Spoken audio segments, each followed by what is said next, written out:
एक गांव में बबलू और गुड्डू नाम के दो सगे भाई रहा करते थे। बबलू गुड्डू से 10 साल छोटा था। बचपन में ही माँ बाप के गुजर जाने की वजह से गुड्डू ने ही बबलू की परवरिश की थी। कुछ सालों पहले एक सड़क हादसे में गुड्डू अपनी एक टांग गंवा चुका था। वह अपाहिज हो गया था, लेकिन अपाहिज होने के बाद भी वह घर का खर्चा चलाता था, क्योंकि बबलू एक आलसी लकड़हारा था। आज भी दोपहर के 12 बज चुके थे, मगर बबलू सोकर नहीं उठा। उसे दोपहर तक सोता देख गुड्डू गुस्से से बोला, अरे उठ जा छोटे भाई, और कितनी देर तक सोएगा?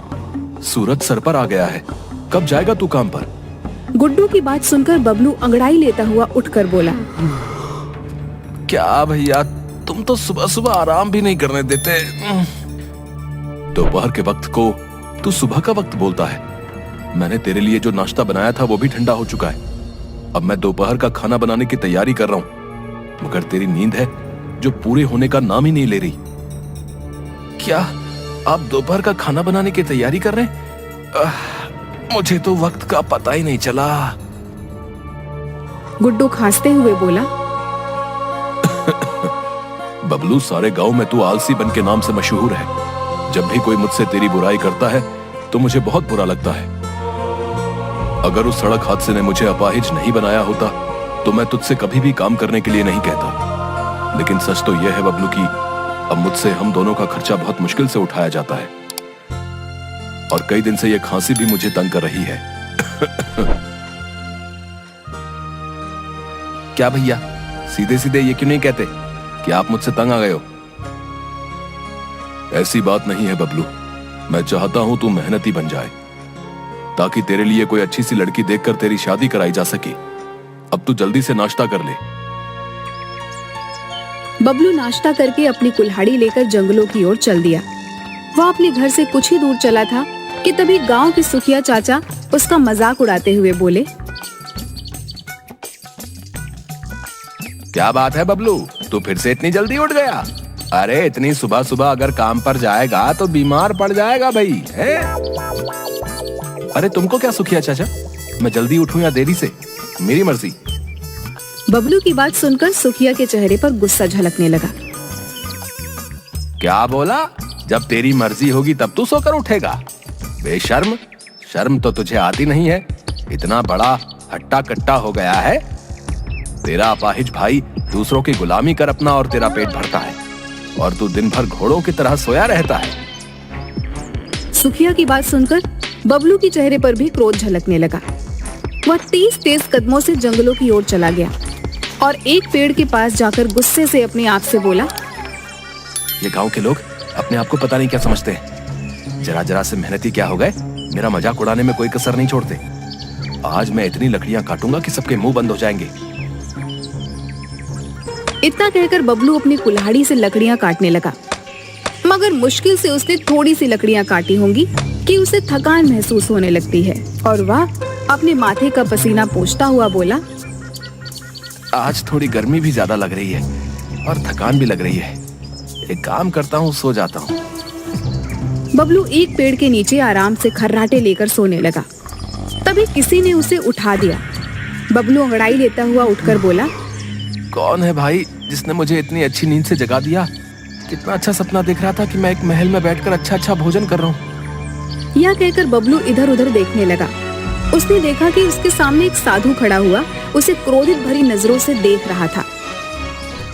यहाँ पर मेहनत करने की बजाय तू आराम से सो रहा है। तुझे ऐसा करते हुए मैं काफी दिन से देख रहा हूँ। मैं तुझे चेतावनी देने आया हूँ, सुधर जा। मुसीबत तेरे सर पर खड़ी है। कैसी मुसीबत बाबा? जाओ, जाकर मुझे सोने दो। मैंने अपने जीवन में तेरे जैसा आलसी लकड़हारा नहीं देखा। लकड़ियां काटने की बजाय तू सो जाता है। अरे बाबा, आज मेरी कुल्हाड़ी खराब हो गई है, इस वजह से मैं सो गया। बबलू ने इतना ही कहा था कि उस साधु ने अपना हाथ पीछे की ओर कर लिया। अचानक बबलू ने देखा कि उसके हाथ में एक कुल्हाड़ी आ गई। ये कुल्हाड़ी नई और बहुत अच्छी है, इससे लकड़ियां जल्दी कटेंगी। जाओ बाबा, नहीं चाहिए मुझे तुम्हारी ये कुल्हाड़ी। मैं सिर्फ अपनी कुल्हाड़ी से ही लकड़ियां काटता हूँ। आलसी लकड़हारे, ये क्यों नहीं कहता कि तुझे काम नहीं करना है? मैं तो तुझे चेतावनी देने आया था, लेकिन अब लगता है कि तुझसे कुछ भी बात करना बेकार है। इतना कहकर साधु क्रोधित होकर वहां से चला गया और बबलू आराम से वहां पर दोबारा सो गया। शाम को बबलू कुछ लकड़ियां लेकर अपने घर की ओर आ गया। इतनी कम लकड़ियों को देखकर गुड्डू बोला, ये क्या बबलू, आज फिर इतनी कम लकड़ियां? भैया वो कुल्हाड़ी की धार कम हो गई थी। बबलू तू रोज कोई ना कोई बहाना बनाता है, भला इतनी कम लकड़ियों से गुजारा कैसे चलेगा? कोई बात नहीं भैया, कल ज्यादा लकड़ियां काट लूंगा। इतना कहकर बबलू अंदर चला गया और खाना खाकर सो गया।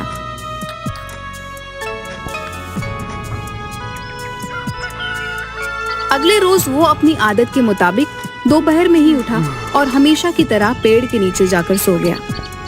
ऐसा कई दिन तक चलता रहा। सच तो ये है कि गुड्डू उसे समझा समझा कर तंग आ चुका था।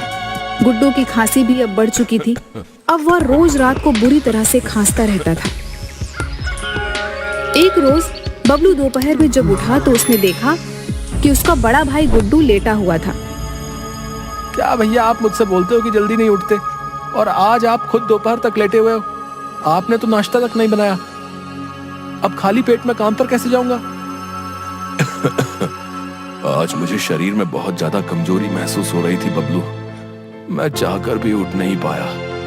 तू एक काम कर, तू बाजार से कुछ खा पी लेना। गुड्डू उठकर बैठ गया। तभी गुड्डू को जोर जोर से खांसी होने लगी और खांसी के साथ गुड्डू के मुंह से खून भी आने लगा। ये क्या भैया, खांसी के साथ आपके मुंह से तो खून आ रहा है। इतना कहकर बबलू ने गुड्डू का हाथ पकड़ लिया। भैया, आपको तो बहुत तेज बुखार भी है।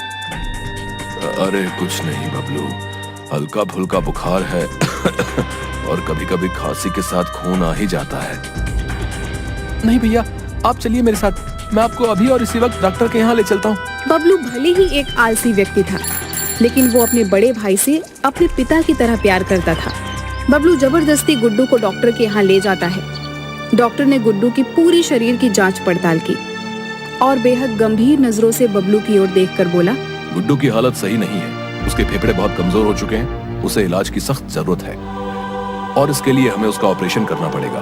तभी गुड्डू को आराम मिलेगा और वो ठीक हो पाएगा। ऑपरेशन तो बहुत महंगा होता है डॉक्टर साहब। तुमने सही कहा बबलू, तुम्हें 50,000 का जल्द से जल्द इंतजाम करना है। 50,000 का नाम सुनकर बबलू बुरी तरह से घबरा गया, लेकिन उसने डॉक्टर को कुछ भी जाहिर होने नहीं दिया। ठीक है डॉक्टर साहब, एक हफ्ते के अंदर अंदर मैं 50,000 का इंतजाम कर दूंगा।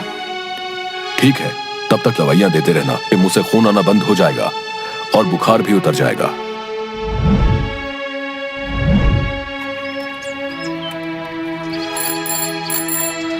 बबलू गुड्डू को घर ले आया। अब उसे अपने आलस बनने पर बहुत गुस्सा आ रहा था।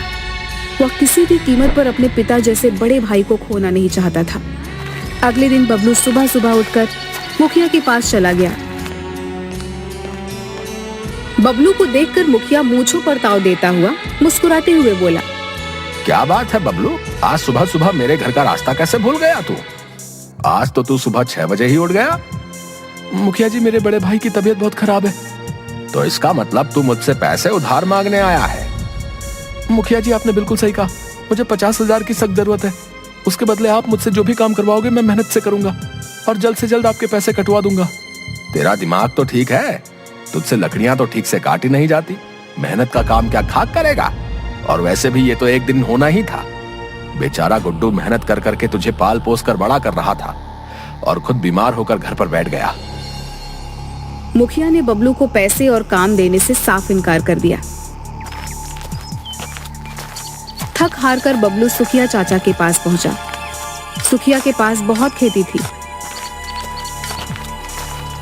बबलू को देखकर सुखिया बोला, क्या बात है बबलू, आज तो बहुत जल्दी उठ गया। पूरे गांव में मिठाई बंटवा दूं क्या? सुखिया चाचा, मेरे भाई की तबीयत ठीक नहीं है। डॉक्टर ने ऑपरेशन बताया है। मुझे 50,000 की सख्त जरूरत है। आप मुझे पैसे दे दो और उसके बदले आप जितने साल मुझसे अपने खेतों में काम करवाना चाहते हैं मैं करने को तैयार हूँ। बबलू, तुझे सुबह सुबह मैं ही मिला था। अरे तेरे आलस पने के चर्चे सिर्फ इस गांव में नहीं बल्कि दूसरे गांव में भी मशहूर हैं। सब जानते हैं बबलू कि तू मुश्किल से 2-4 लकड़ियां काट कर पूरे दिन सोता रहता है।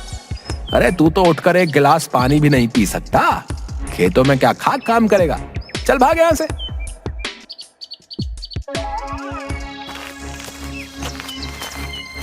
बबलू रोता हुआ उदास अपनी कुल्हाड़ी लेकर जंगल की ओर चला आया और एक पेड़ के पास जाकर लकड़ियां काटने लगा। बबलू ने 3 घंटे बगैर रुके लगातार लकड़ियां काटी और अपने आप से रोते हुए बोला, अब मैं क्या करूं? अगर मैं सारा दिन मेहनत से काम करता रहूं तब भी मैं 50,000 रुपए नहीं जोड़ पाऊंगा। मैं अपने भाई का ऑपरेशन कैसे करवा पाऊंगा? काश मैं आलसी नहीं होता तो आज मुझे किसी के सामने हाथ फैलाने की जरूरत नहीं पड़ती। भैया सही कहते थे कि मेरा ये आलसीपन मुझे एक दिन बहुत बड़ी मुसीबत में फंसवाएगा। तभी उसके कानों में उसी साधु की आवाज टकराई। मैंने तुझसे कहा था ना कि मुसीबत तेरे सर पर मंडरा रही है, लेकिन तूने मेरी बातों को मजाक में उड़ा दिया। बबलू ने देखा कि उसके सामने वही साधु खड़ा हुआ था जो कुछ समय पहले उसे चेतावनी देकर गया था। आपने सही कहा था पापा, मैं वाकई बहुत बड़ी मुसीबत में फंस गया हूँ। मेरे भैया की तबीयत सही नहीं है। डॉक्टर ने 50,000 का इंतजाम करने को बोला है। मैंने हर गांव में हर किसी से मदद मांगी, मगर सबने मेरी मदद करने से साफ इनकार कर दिया। इस दुनिया में कोई किसी की बेवजह मदद नहीं करता बबलू। उन्होंने तेरी मदद इस वजह से नहीं की क्योंकि तू एक आलसी व्यक्ति है। उनको डर है कि कहीं उनके पैसे फंस ना जाए। अब तू अगर किसी के सामने मेहनत की बात करेगा तो लोग तो तेरा मजाक उड़ाएंगे ही ना। आपने बिल्कुल सही कहा बाबा, लेकिन अब मैं क्या करूं? मैं वाकई अब अंदर से बदल गया हूं। मैं अपने भैया को बहुत चाहता हूं। उन्होंने मुझे कभी भी माँ और पिताजी की कमी महसूस नहीं होने दी। और मैं कितना निकम्मा भाई हूं जो अपने भाई का इलाज तक नहीं करा सकता। इतना कहकर रोते हुए बबलू फिर से लकड़ियां काटने लगा। साधु ने देखा कि बबलू अच्छी खासी लकड़ियां काट चुका था। साधु के होठों पर एक रहस्यपूर्ण मुस्कुराहट आ गई। उसने अपना हाथ पीछे किया और उसके हाथ में एक कुल्हाड़ी आ गई।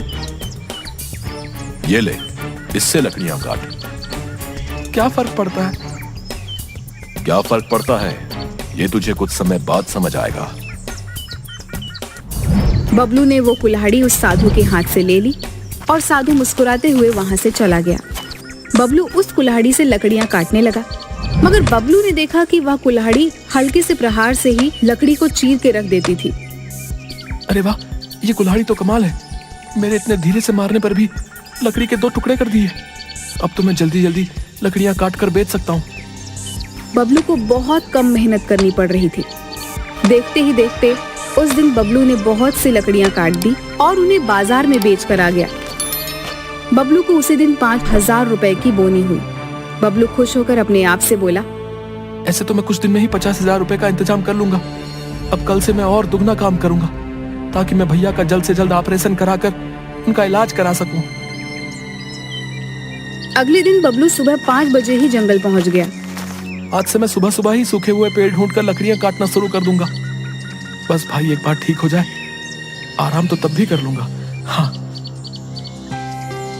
और शाम तक लकड़ियां काटता रहा और उन लकड़ियों को बेच आया। पर उस दिन लकड़ियों की बिक्री 15,000 रुपए की हुई। 3-4 दिनों के अंदर ही बबलू के पास 50,000 आ गए। बबलू तुरंत अपने बड़े भाई को डॉक्टर के पास लेकर चला गया और 50,000 रुपए डॉक्टर के हाथ में रखकर बोला, ये लो डॉक्टर साहब, पूरे 50,000 रुपए। अब जल्दी से जल्दी मेरे भैया का ऑपरेशन करके उन्हें सही कर दो। ये तुमने बहुत अच्छा किया बबलू। अब तुम्हारे भैया बहुत जल्दी सही हो जाएंगे। डॉक्टर ने गुड्डू का ऑपरेशन कर दिया और देखते ही देखते गुड्डू कुछ ही दिनों में तंदुरुस्त हो गया और बबलू ने भी तब तक बहुत पैसे कमा लिए थे। मेरे भाई की मेहनत और कमाई से आज मैं ठीक हुआ हूँ। इससे ज्यादा खुशी मुझे कभी नहीं मिल सकती भाई, धन्यवाद। ये कैसी बातें कर रहे हैं भैया आप? ये तो मेरा सौभाग्य है कि मैं आपके काम आ सका और आपके साथ से ही ये संभव हुआ है जो मुझ जैसा आलसी इंसान काम करने लगा। मेरे भाई, अब तुम मेहनती हो गए हो। शहर में एक अच्छी सी दुकान देखकर वहां अपना फर्नीचर का काम जमा लो। जैसा आप कहो भैया। अब उसने शहर में एक फर्नीचर की दुकान भी खोल ली थी, लेकिन वह अभी भी रोज लकड़ियां काटने जाता था। एक रोज वह लकड़ियां काट रहा था कि तभी वह साधु वहां पर आ गया। उस साधु को देखकर बबलू उसके पैरों पर गिरकर बोला, ये आपकी उस कुल्हाड़ी का ही चमत्कार था साधु महाराज कि मेरे घर के हालात सही हो गए। मेरे भैया का ऑपरेशन हो गया और मैंने अब शहर में लकड़ी के फर्नीचर की दुकान भी कर ली है। ये सब इस कुल्हाड़ी का कमाल नहीं है बबलू। इस कुल्हाड़ी की तो खासियत बस ये है कि ये बहुत कम समय में लकड़ी को चीर देती है। ये सब तो तुम्हारी मेहनत और लगन का कमाल है। आलसी आदमी के हाथ में तुम चाहे जितनी भी दौलत दे दो, वो उसे कुछ ही दिनों में लुटा देगा। अगर तुम पहले की तरह आलसी होते तो यकीन मानो ये कुल्हाड़ी भी तुम्हारे किसी काम की नहीं हो। ये लो बाबा अपनी कुल्हाड़ी, अब मुझे इसकी कोई जरूरत नहीं। मैं समझ गया, मेहनत ही सफलता की कुंजी है। बबलू की बात पर साधु मुस्कुराते हुए वहां से चला गया। अब बबलू बहुत ज्यादा मेहनती है। आज बबलू अपनी मेहनत के दम पर एक सफल व्यापारी बन चुका है।